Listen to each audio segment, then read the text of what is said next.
Answer বিশৃঙ্খলা নেতৃত্বে স্বেচ্ছাসেবক লীগ নেতা কাদের। এবার ফারাক্কাবাদের সব গেট খুলে দিল ভারত। আমাকে ছেড়ে দিন, আমি দেশ ঠিক করে দিব, বললেন সালমান এফ রহমান।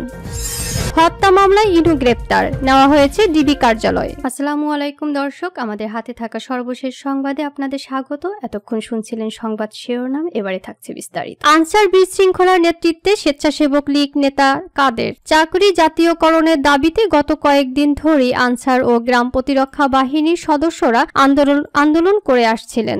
এই আন্দোলনের ধারাবাহিকতায় রোববার 25 আগস্ট সচিবালয়ে প্রবেশ করে সারাদিন সকল কর্মকর্তা কর্মচারীদের অবরুদ্ধ করে রাখেন তারা। এক পর্যায়ে বৈষম্য বিরোধী ছাত্র আন্দোলনের নেতাকর্মীদের উপরেও হামলা করেন এই বাহিনীর সদস্যরা। এতে শিক্ষার্থীদের সঙ্গে আনসার সদস্যদের সংঘর্ষ বাধে। এ ঘটনায় ছাত্র আন্দোলনের অন্যতম নেতা হাসানাত আব্দুল্লাহ ছাড়াও শিক্ষার্থী, সাংবাদিক সহ অন্তত 35 জন আহত হন। পরিস্থিতি নিয়ন্ত্রণে সেখানে সেনাবাহিনীর সদস্যরা উপস্থিত হলে তাদের উপরে হামলা করেন আনসার সদস্যরা। এতে 6 সেনা সদস্য আহত হন, যাদের একজনের অবস্থা আশঙ্কাজনক বলে এক বিজ্ঞপ্তিতে জানিয়েছে সেনাবাহিনী। অনুসন্ধানে জানা গেছে, আনসার আন্দোলনে নেতৃত্ব দেওয়া ব্যক্তির নাম কাদের। তিনি মানিকগঞ্জের শিবালয় উপজেলার ষাটঘর তেওতা বিলপাড়া এলাকার ফজলুল হকের ছেলে এবং তেওতা ইউনিয়ন স্বেচ্ছাসেবক লীগের সাধারণ সম্পাদক। কাদের বর্তমানে ঢাকার হযরত শাহজালাল আন্তর্জাতিক বিমানবন্দরে আনসারের পিসি হিসেবে কর্মরত। এদিকে অনলাইনে ছড়িয়ে পড়া একটি ভিডিওতে দেখা যায় সচিবালয়ের ভেতরে ঢুকে পড়া আনসারদের নেতৃত্ব দিয়ে দাবি আদায়ের লক্ষ্যে বক্তব্য দিচ্ছেন কাদের। সচিবালয়ের ভেতরে বক্তব্য দেওয়া ওই ব্যক্তি যে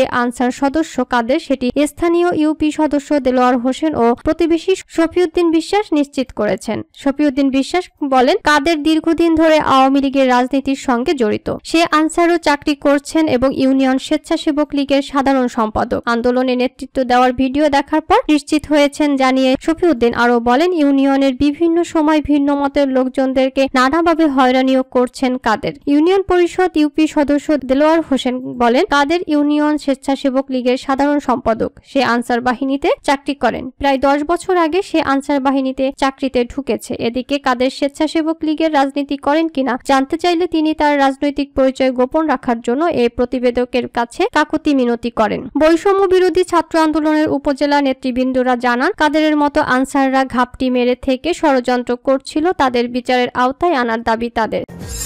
এবার ফারাক্কাবাদের সব গেট খুলে দিল ভারত। ভারতের বিহার ও ঝাড়খণ্ডে বন্যার জেরে ফারাক্কা ব্যারেজের সব গেট খুলে দিয়েছে ভারত। আজ সোমবার এসব গেট খুলে দেওয়া হয়। এতে একদিনে বাংলাদেশে ঢুকবে 11 লাখ কিউসেক পানি। বাঁধ খুলে দেয় বন্যার আশঙ্কা তৈরি হয়েছে বাংলাদেশের উত্তরাঞ্চলে। ভারতের গণমাধ্যম নিউজ 18 জানিয়েছে, ফারাক্কা বাঁধ প্রকল্প সূত্রে জানা গেছে, বিহার ও ঝাড়খণ্ডে বিপুল পরিমাণ বৃষ্টি হওয়ায় এবং ফারাক্কা বাঁধ প্রকল্পের পানির স্তর বাড়ায় সব গেট খুলে দেওয়া হয়েছে।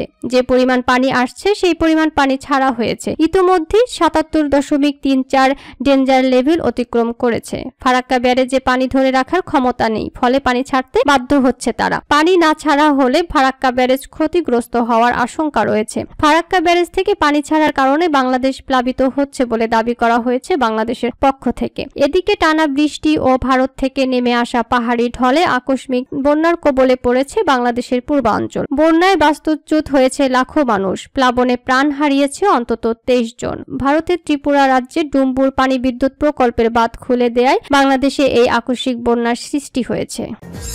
আমাকে ছেড়ে দিন, আমি দেশ ঠিক করে দেব, বললেন Salman F Rahman. DMP new market থানায় দায়ের হওয়া হকার শাহজাহান আলী হত্যা মামলায় গত 13 আগস্ট গ্রেপ্তার করা হয় সাবেক প্রধানমন্ত্রী শেখ হাসিনার বেসরকারি খাত বিষয়ক উপদেষ্টা সালমান এফ রহমানকে। তিনি এখন রিমান্ডে রয়েছেন। রাজধানীর মিন্টো রোডে ঢাকা মহানগর গোয়েন্দা পুলিশ কার্যালয়ে রিমান্ড চলছে তার। ডিবির জিজ্ঞাসায় সালমান এফ রহমান বলেন, আমাকে আটকে রাখলে আমার বিভিন্ন প্রতিষ্ঠানে কর্মরত 80,000 লোক বেতন পাবে না। বিভিন্ন ব্যাংক থেকে যে ঋণ নেওয়া হয়েছে সেই ঋণের কিস্তি দিতে পারবো না, এতে দেশেরই ক্ষতি হবে। সালমান এফ রহমান বলেন, তাই আমাকে ছেড়ে দিন, আমি দেশ ঠিক করে দেব।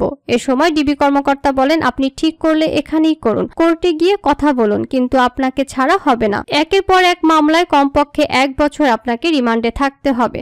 সালমান এফ রহমানের কাছে ডিবির জিজ্ঞাসা, গত নির্বাচনের আগেই তো আওয়ামী লীগ সরকারের পতন হওয়ার কথা ছিল, তখন হয়নি কেন? উত্তরে সালমান বলেন, আমরা ভারতের মাধ্যমে আমেরিকাকে বোঝাতে পেরেছিলাম যে আমরা আমেরিকার পক্ষেই আছি। বাংলাদেশকে বাঁচাতে হলে শেখ হাসিনার বিকল্প নেই। তখন আমাদের এবং ভারতের কথায় আমেরিকা কনভিন্স হয়েছিল, না হলে তখনই আমাদের পতন হয়ে যেত। উল্লেখ্য, ছাত্র জনতার অভ্যুত্থানের মুখে গত 5 আগস্ট প্রধানমন্ত্রী শেখ হাসিনা পদত্যাগ করে দেশ ছেড়ে পালিয়ে যান। এরপর থেকে প্রতিনিয়ত গ্রেপ্তার হচ্ছে আওয়ামী লীগ নেতারা। এই মুহূর্তে যারা ডিবি হেফাজতে রিমান্ডে আছেন তাদের মধ্যে উল্লেখযোগ্য হলেন সাবেক ডেপুটি স্পিকার শামসুল হক টুকু, সাবেক প্রধানমন্ত্রী শেখ হাসিনার বেসরকারি শিল্প ও বিনিয়োগ উপদেষ্টা সালমান এফ রহমান, সাবেক আইনমন্ত্রী আনিসুল হক, সাবেক তথ্য ও প্রযুক্তি প্রতিমন্ত্রী জুনায়েদ আহমেদ পলক সহ আরো অনেকেই।